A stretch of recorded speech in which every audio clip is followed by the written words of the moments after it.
It's Luke for Prez. I'm back again, back in the AdWords dashboard, ready to drop some knowledge on you guys. Today, I am doing a continuation of my previous video, which was how to create Google Ads for your online beat selling business. If you haven't watched that yet, I highly suggest you do so before checking this video out. I will link to it in the little banner thing that you can plug in, as well as in the description below. I'm doing the Ty Lopez thing. He's always like, click the link above or below, da-da-da-da-da. So I am slowly devolving into an actual YouTuber with my gestures and lingo, but that is beside the point. While the previous video covered getting things set up and giving you kind of a crash course in how Google Ads works, this is going to be about optimizing your campaign once it's set up. Once you create your Google Ads, the work is not done. In fact, it is just getting started. Success with Google Ads requires ongoing observation, analysis, and adjustments based on the results that you get. There are a number of factors that determine the success or failure of your Google Ads, and those factors are constantly changing. You know, things like the amount of competition in your niche will vary from day to day as other people try Google Ads to sell beats and others, turn their campaigns off. Search volume is something that varies from month to month, and there's a number of other factors at play. So this is something that you definitely want to diligently watch on an ongoing basis. What I typically do to not get kind of too obsessed and to give myself enough data to make adjustments, I analyze my Google Ads dashboard about once a week. I usually do it every Monday morning, where I set the date range to the past 7 days. So I'll do that right now.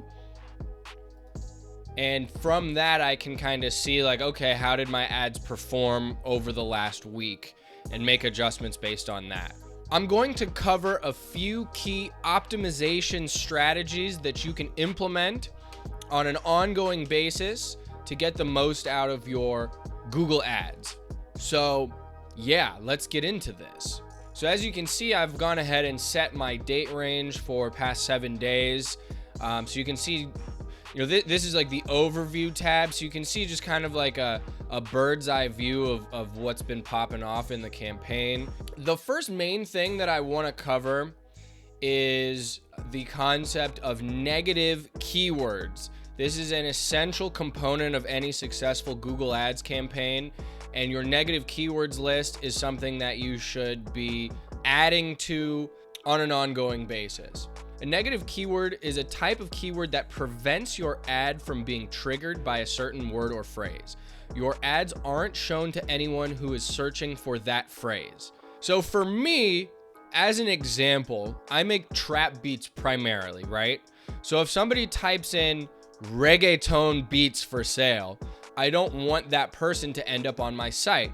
It's going to cost me potentially 75 cents to bring that person to my site, and they're going to be dissatisfied because they're not going to find any reggaeton beats on my website. So I've just wasted money. They've wasted their time. It's all bad. So how do you do this? How do you even know which words to exclude? Well, you can start with the obvious things like that. Like for me, if you're similar to me and you're a trap producer, you could put, boom bap beats for sale, dance hall beats for sale, other things that might have high search volume where people might end up on your site, but it doesn't apply to you. So the best way to create a negative keywords list is to analyze your actual search terms that people are typing in to get to your website. And there's a tab for that right here. You just click on search terms, and now you can see exactly what people typed in to trigger your ads and end up on your website over the last 7 days. Or you can set the date range, whatever you want. But like I said, I do 7-day increments just to keep it manageable, right? And this includes like the typos they type in. Like these are the exact phrases that people used, right? So what I do is I go down this list and I make sure that all of these keywords make sense. If I see anything that I'm not trying to have my ads appear for, I will stop and make a note of it and put it towards my negative keywords list at the end of this process, which I'll show you exactly how to do. A lot of people type in cheap beats for sale, right? There's like a bunch of different search queries that you can see here that have the word cheap in it. I might want to think about removing cheap from the equation. So anytime somebody types in cheap beats for sale, I don't show up, because my beats, while they're not on the super high end of the spectrum in terms of price, they're definitely not on the lowest end of the spectrum. They're kind of in the middle in terms of pricing. So that might not be a person that I want searching. I don't want somebody that's looking for the best deal necessarily. I want someone that's looking for the best quality beats and that might be willing to pay a premium for quality, right? So you just need to determine what you're trying to go for, who your ideal customer is. And once you have an understanding of who that ideal customer is, it makes it even easier for you to compile a negative keywords list. So once you've gone through your search terms after, several days or weeks of allowing your ads to run, you can go over to the negative keywords tab and add to your list. All you have to do is click the plus sign, select which campaign you want to work with, and then go ahead and enter the exact keywords that you want to have appear on your negative keywords list. Negative keywords operate the same way that normal keywords operate, in that you can have exact match negative keywords, phrase match, or broad match negative keywords. So here is my actual negative keyword list. As you can see, it's rather extensive because this is something that I am adding to on an ongoing basis, right? So I have like gospel. I don't make any gospel stuff. Emo. I'm not on the emo wave really. So EDM, I don't really make EDM beats at this time, right? So all of these things I don't want people to be searching for to end up on my website. See, like $2 beats, like get out of here, dog. You ain't getting my beats for no $2. You know what I'm saying? $3, get out of here. Get out of here. I don't want these people on my website. You know what I'm saying?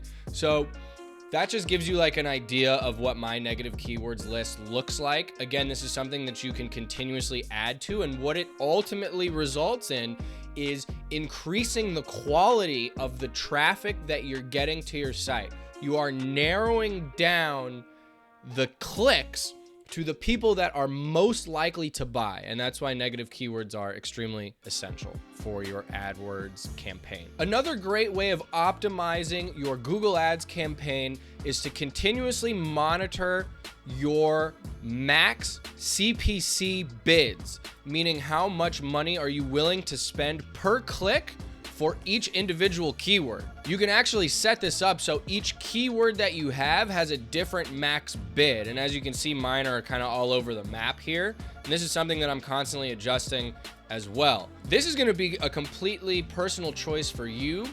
You need to decide how much you're willing to spend for each click.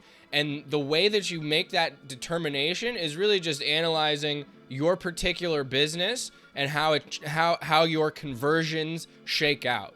How many clicks do you need to get a sale? How many sales do you need to break even? Based on these simple calculations, you can figure out what an appropriate cost per click is for each keyword. So what you want to do to kind of keep an eye on this is, again, go to the keywords tab, make sure you have search keywords selected. This is the list of keywords that you have programmed in, and you can see what your max CPC is for each one. But what you really want to look at, or at least what I focus on, is cost, right? So in the last 7 days, which keywords have been most active, which are spending the most money. So as you can see, my broad match rap beats for sale keyword is the one that brings in the most traffic and costs the most as well. You can see my overall average CPC is 75 cents for the last 7 days. That's a little higher than I would like. So I might want to come in here and, make adjustments.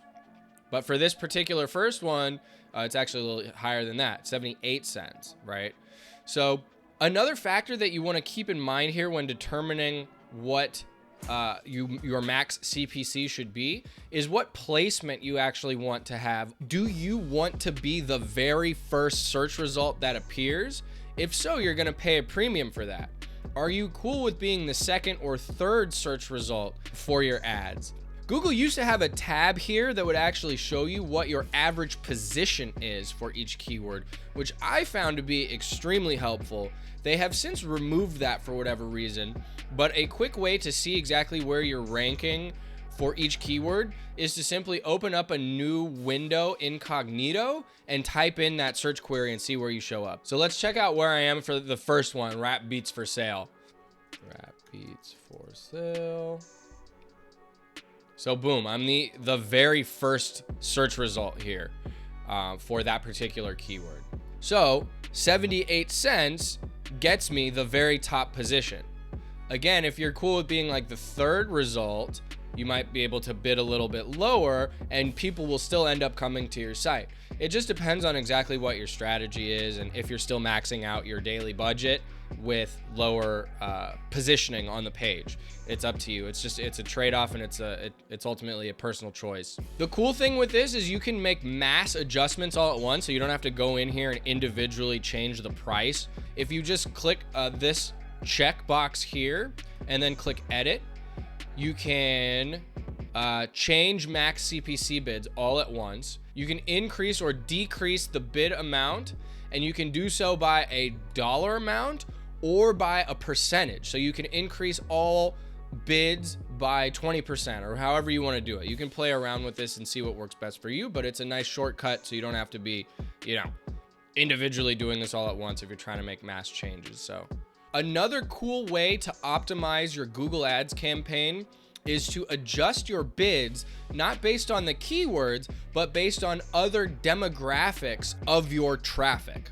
For instance, if you click on this locations tab, you can see that I have bid adjustments in place for people in Texas, in Atlanta, in North Carolina, and then New York is actually negative because they don't end up buying for whatever reason, and some other regions of the country. The reason for this is I analyzed my sales data and I figured out where the majority of my sales are coming from.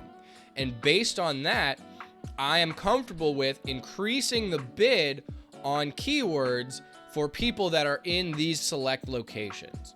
So in order to do that, you just click on the locations tab, click the pencil icon, and then you can choose a city, state, or region here, and you can choose exactly how much you want to increase the bids for those people or decrease the bids, right?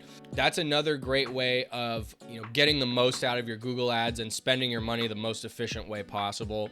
In addition to locations, you can do this by age group. So Google has a bunch of information on the ages of a lot of people that use the platform. You can decrease the bids for like people that you think are kind of outside of the demographic that would be buying beats, right? So like 65 plus, not a lot of 65 plus rappers out there that I'm aware of. If there are and they're dope, put me on, I'm gonna send them a pack. But you know what I mean? Like generally speaking, it's kind of a younger man's game, right? So 25 to 34, I actually have the bids increased by 15% for each keyword for that age group, because those are the people that, are young enough to still be pursuing rap, but old enough to have a little bit more disposable income that they can actually afford to purchase a lease or an exclusive from me. You know what I'm saying? So that's a thought process that goes into this for me. You might have your own beat selling strategies in mind that you want to manipulate with the Google Ads platform. Go for it. Again, there's no real right or wrong answer to any of this. It's a huge game of trial and error. But those are a few of my favorite ways to continuously optimize your campaign for Google Ads to get more beat sales on your website. Let me know in the comments if you have any questions about this. This is an absolutely fantastic time in our lives to learn a new skill. So maybe you want to devote some time to Google Ads to better your business, and hopefully this video has helped a little bit in that process. If you're into this kind of content, like and subscribe. I really appreciate the support. I will be back with more videos soon. And with that, I'm going to moonwalk on out of here and get some more beats popping off.